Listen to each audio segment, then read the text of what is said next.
Halo semuanya, selamat datang di channel ini di mana kita akan membahas dan menceritakan tentang berbagai kisah mulai dari film, game, dan anime. Di video kali ini kita akan menceritakan sebuah film horor komedi yang dirilis di tahun 1999 yang berjudul Idle Hand. Yuk kita mulai videonya.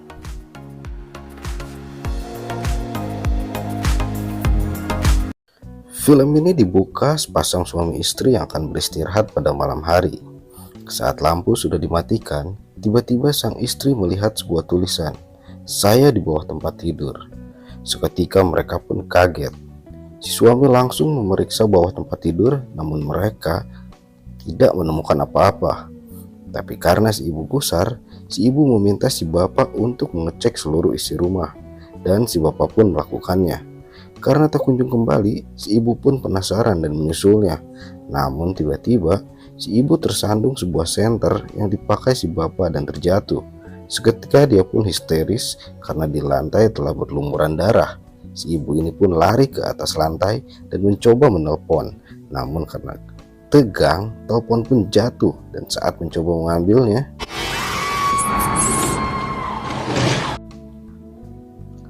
scene berganti ke seorang pemuda yang bernama Anton, dan dialah pemeran utama kita. Kesehariannya dihabiskan dengan bermalas-malasan dan menghisap narkoba.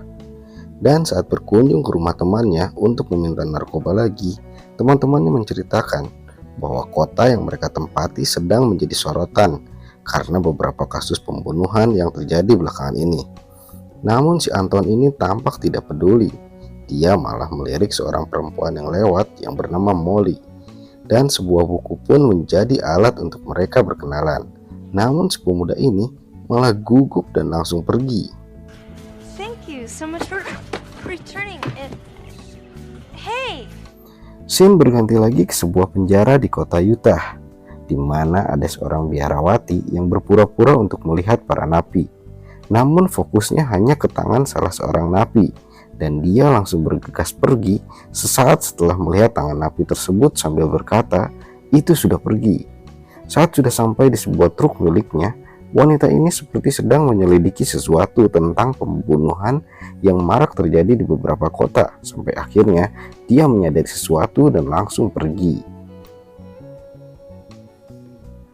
Scene berpindah lagi ke Anton yang pulang berbelanja, yang tiba-tiba digerebek oleh dua orang polisi yang memang sangat tidak menyukai si Anton ini. Kedua polisi itu pun mencari-cari alasan untuk mendenda Anton dan langsung pergi. Saat kembali ke rumah, Anton kembali teler sambil menonton TV.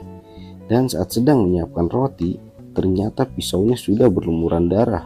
Anton pun panik karena menyangka pembunuh yang sedang ramai di kota itu ada di rumahnya.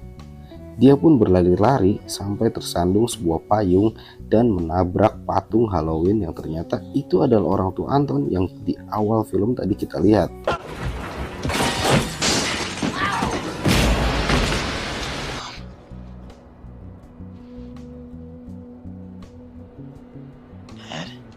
Saat sedang panik, kedua temannya pun datang dan Anton segera memberitahu mereka apa yang terjadi. Kedua temannya pun kaget melihat orang tua Anton yang terbunuh, dan mereka menemukan sebuah sobekan baju yang ternyata itu adalah baju Anton. Seketika mereka pun sadar bahwa Antonlah pembunuh yang selama ini berkeliaran. Dan secara tiba-tiba, tangan Anton pun bergerak sendiri untuk melukai kedua teman tersebut, hingga kedua temannya pun menjadi korban berikutnya secara sadis dan sedikit lucu cara membunuhnya. Just go! Everything's gonna be cool, man. Everything's gonna be... Setelah membunuh kedua temannya, tangan Anton masih bergerak sendiri hingga menuntunnya ke tempat rumah Molly.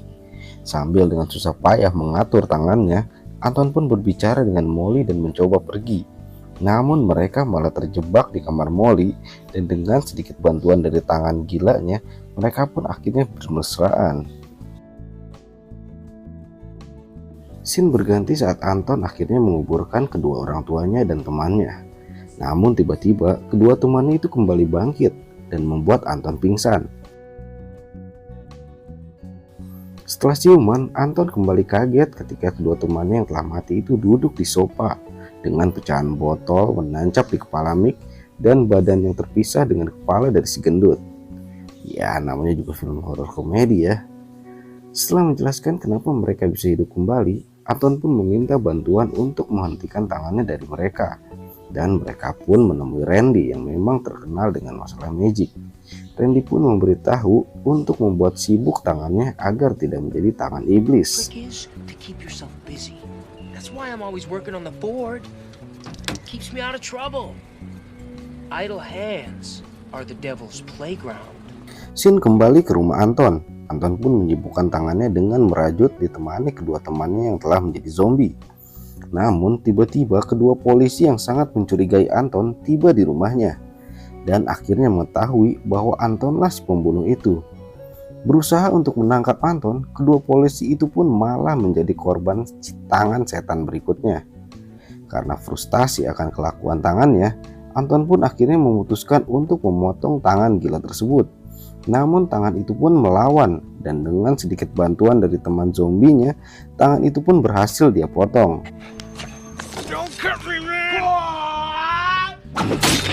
Setelah tersadar dari syoknya, Anton pun mulai mencari tangan tersebut.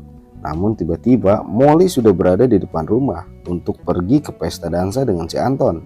Terjadilah keributan antara Anton dengan tangan gilanya yang sudah dipotong tersebut. Hingga akhirnya Anton berhasil memasukkan tangan tersebut ke dalam microwave dan memanggangnya. Namun tak lama kedua temannya pun datang. Berniat untuk membuat makanan, kedua teman zombinya itu malah membebaskan tangan gila itu dengan membuka microwave-nya. Scene berganti ke seorang wanita misterius yang mengejar tangan itu. Dia pun akhirnya telah tiba di kota itu dan bertemu Randy. Keduanya pun mengobrol dan akhirnya wanita tersebut ternyata adalah seorang pendeta Driluk yang bertugas untuk melawan iblis yang bersembunyi di balik tangan orang-orang malas. Randy pun memberitahu bahwa Antonlah orang yang dia cari. Mereka berdua pun bergegas untuk menemui Anton. Saat sampai di rumah Anton, ternyata Anton pun sedang mengejar tangan itu bersama kedua temannya. Bermaksud untuk menghentikan Anton, wanita tersebut malah tertabrak oleh mobil yang dikendarai Anton dan kedua temannya dan jatuh pingsan. Beruntung masih bisa diselamatkan oleh Randy.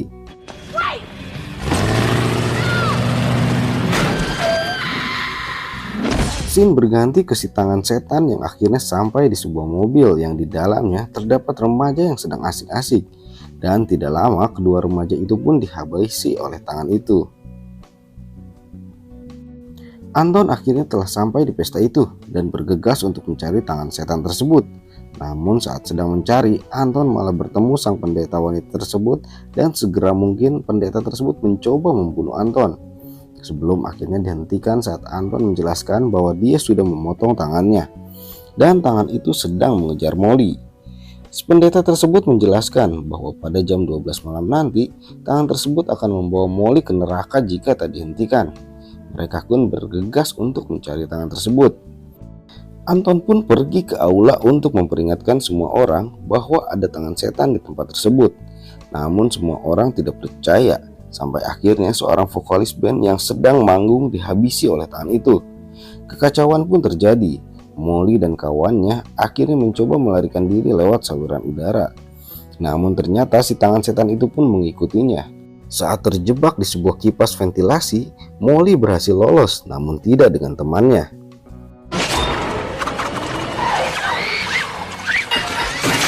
Tiba di pertarungan terakhir, Anton akhirnya bergumul dengan tangan tersebut dan berhasil mendapatkannya. Namun tiba-tiba kedua temannya turun dari lubang ventilasi dan menimpa Anton yang membuat tangan tersebut lepas lagi. Anton kembali mengejarnya sampai di sebuah garasi di mana Molly sudah diikat di sebuah mobil yang terpasang di sebuah hidrolik. Saat tangan setan itu menaikkan hidroliknya, Anton dan kedua temannya berusaha menahannya hingga akhirnya Mick melihat sebuah knalpot yang bisa dipakai untuk menghisap ganja. Knalpot tersebut memberi Anton ide dan tidak disangka tangan tersebut berhasil dikalahkan dengan membuatnya teler karena menghisap ganja. Tidak lama kemudian tangan tersebut kembali sadar dan mencoba menyerang Anton. Namun dengan tepat waktu, sang pendeta pun sampai di sana dan langsung melempar sebuah pisau yang dipakai untuk membunuh iblis tersebut. Tangan itu pun hancur dan cerita pun tamat. Oke, itulah alur cerita dari sebuah film yang berjudul Idle Hand yang dirilis di tahun 1999. Terima kasih buat kalian yang sudah menonton video ini sampai selesai. Jangan lupa like dan subscribe jika kalian suka dengan channel ini. See you!